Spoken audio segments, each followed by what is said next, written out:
दो बड़ी डेवलपमेंट्स हैं जी, और उनमें एक तो ये कि आपने हुर्मुज़ में एक दफा फिर हमला हुआ है। जिस तरह अमेरिका जंगे फैला रहा है तो लग यही रहा है कि आज यहूद और नसारा की वही साजिश चल रही है जो 1400 साल पहले भी चल रही थी, मुसलमानों को तोड़ने के लिए, तबाह करने के लिए, आपस में लड़वा दो।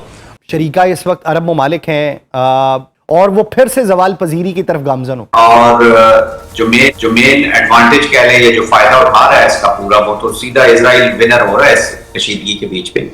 कि जो ये डोनाल्ड ट्रंप है, ये जो उसने बम्बार्डमेंट की है, दैट इज नॉट राइट। इसने अपने cards as president of the United States बहुत डिजास्ट्रस खेले। So basically, साहब ये जो कशीदगी अभी जो शुरू हुई है ना MOU के बाद, इसमें अमेरिका ये कह रहा है कि ईरान ने स्ट्रेट ऑफ हॉर्मुज़ से गुजरने वाले कुछ जहाजों को निशाना बनाया, इसलिए हम जवाब में हमले कर रहे हैं। इसकी कोई एंड गेम आपको दिखाई दे रही है? देखें जी, बात यह है कि इसमें कोई शक नहीं है कि ये साजिश के लिए मुसलमानों को लड़ाना, ईरान और इराक जंग आपके सामने है, किस तरह दोनों मुल्कों को लड़ाकर पूरी तबाही कर दिया है, दोनों की आपस में लड़ा के। ये तो इनका पुराना एजेंडा है।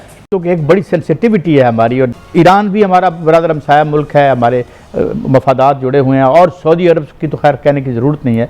तो दोस्तों, आज की वीडियो काफ़ी इंटरेस्टिंग है, और इनफैक्ट और आज इनकी बात सुनेंगे तो आपको यही लगेगा कि ये मॉडर्न ज़माने के पढ़े लिखे पाकिस्तानी मीडिया कम, ये मुल्लों की मीडिया ज़्यादा लग रही है। उसकी वजह तो आप वीडियो देख करके जान ही जाएंगे, लेकिन हैरानी इस बात की है कि ज़रा सोचिए, कहने तो ये पाकिस्तानी कहते हैं कि पाकिस्तान में सभी धर्म के लोग रहते हैं और बिल्कुल आज़ादी से रहते हैं, लेकिन इनकी पाकिस्तानी मीडिया पर आपको ढूंढने से भी किसी और धर्म का कोई बंदा नहीं मिलेगा। और सोचने की बात यह भी है कि इस वीडियो में कोई भी पाकिस्तानी एक्चुअली में कोई मुल्ला मौलवी नहीं है, सब पढ़े लिखे हैं और दुनियादारी और ह्यूमैनिटी की बात करते हैं, लेकिन इनकी बातों को सुन के लगता है कि ये मुल्ले मौलवियों से भी ज़्यादा मुल्ले मौलवी लगते हैं। लेकिन यहाँ पे सबसे बड़ी हैरानी वाली बात यह है कि जहाँ पर एक तरफ ये सभी मुसलमानों को एक होने की बात कर रहे हैं, और ये लिटरली इजराइल, अमेरिका और जो दूसरे वेस्टर्न कंट्री हैं उनको लिटरली बोल रहे हैं कि इनके साथ हमारी दोस्ती नहीं हो सकती है, वो शैतान है। लेकिन एक्चुअली में अभी हकीकत क्या है कि अभी इस समय खुद पाकिस्तान और उसका लीडरशिप अमेरिका और ट्रंप के गलवाहें डाले। तो दोस्तों, आइए देखते हैं आज की इस इंटरेस्टिंग वीडियो को।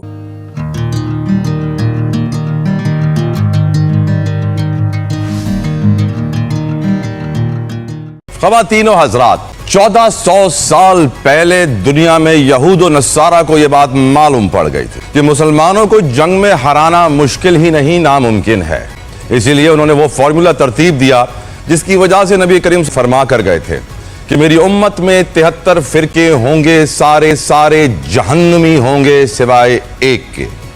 बहुत ज़रूरी है ये समझना, जो दुनिया बहुत पहले समझ गई थी, पर हम मुसलमान कुछ भूल से गए हैं इस बात को कि मुसलमानों को कमज़ोर करने के लिए, मुसलमानों की बुनियाद खोखली करने के लिए मुसलमानों को मुसलमानों से लड़वाया गया।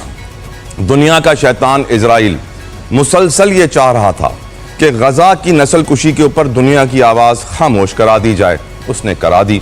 ये भी हम जानते हैं कि जो सऊदी अरब और यमन के दरमियान सिचुएशन अब क्रिएट हुई है, और अब खबर आती है कि यमन पर दोबारा सऊदी अरब के हमले हुए हैं। यमन ने भी जवाबी हमले कर दिए हैं सऊदी अरब के ऊपर, क्योंकि स्ट्रेट ऑफ हॉर्मुज़ बंद है। शैला साहिबा, आपसे शुरू करना चाहूँगा मैं गुफ्तगू। यहूद और नसारा को 1400 साल पहले ये बात मालूम पड़ गई थी कि मुसलमानों को अगर मुसलमानों से नहीं लड़वाया गया तो हम इनको शिकस्त नहीं दे सकते।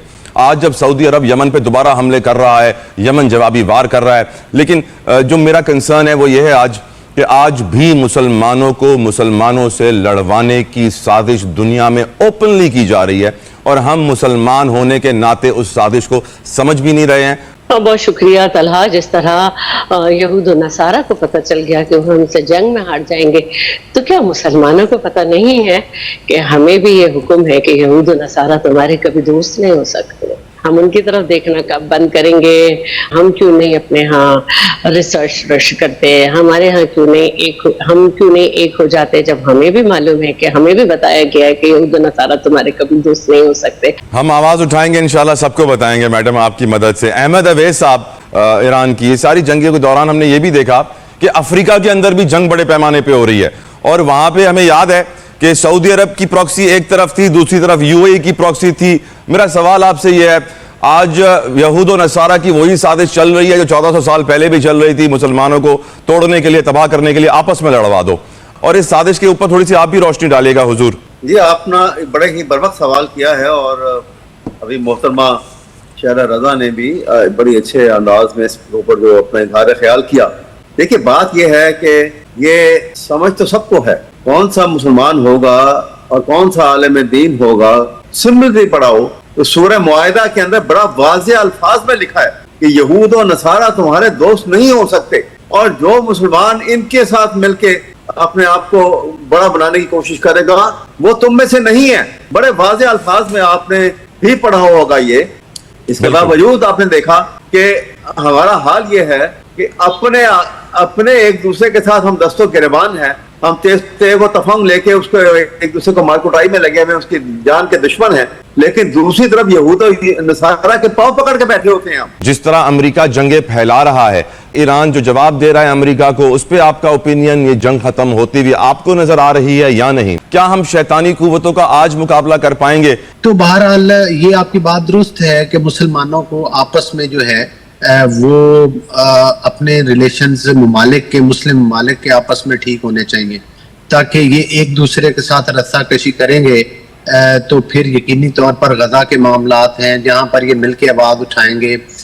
एक और चीज का भी मैं आपकी बात के साथ एक बात ऐड करना चाहूंगा कि जो टेक्नोलॉजी, जो तरक्की, जो मतलब है कि जो टेक्नोलॉजी के मैदान में जो तरक्की थी, वो बदकिस्मती से मुसलमान ममालिक पर पैसा तो बहुत आया, लेकिन हम उस मैदान में, रिसर्च के मैदान में हमारे वो ममालिक भी पीछे नजर आते हैं काफी ज्यादा। तो इस पर मुसलमानों का भी कसूर किसी हद तक है। हम जब हर चीज में जो है वो मोहताज होंगे दीगर टेक्नोलॉजीज की, दूसरों की कुव्वतों और ताकतों के हम मरूने मिन्नत होंगे पैसे के बावजूद, और उन चीजों के ऊपर पैसा नहीं खर्च करेंगे, तो मेरा ख्याल है कि फिर हम यहूद और नसारा को भी कोसते रहे। ठीक है, अल्लाह ताला की ज़ात ने बिल्कुल निशानदेही की है और वो तो बिल्कुल ठीक है कि वो आपके दोस्त नहीं हो सकते, लेकिन अल्हम्दुलिल्लाह आज आपने देखा कि एक चीज बड़ी वाज़ेह हो गई कि पाकिस्तान ने जो फोकस अपनी अफवाज के ऊपर किया, अपनी अफवाज को स्ट्रेंथन करने के लिए किया, या उस टेक्नोलॉजी को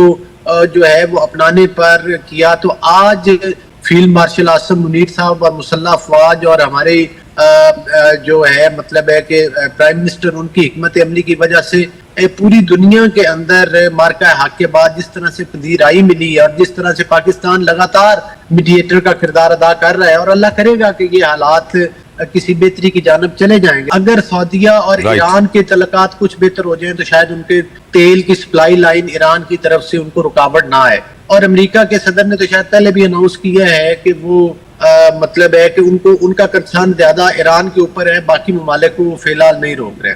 बिल्कुल ठीक।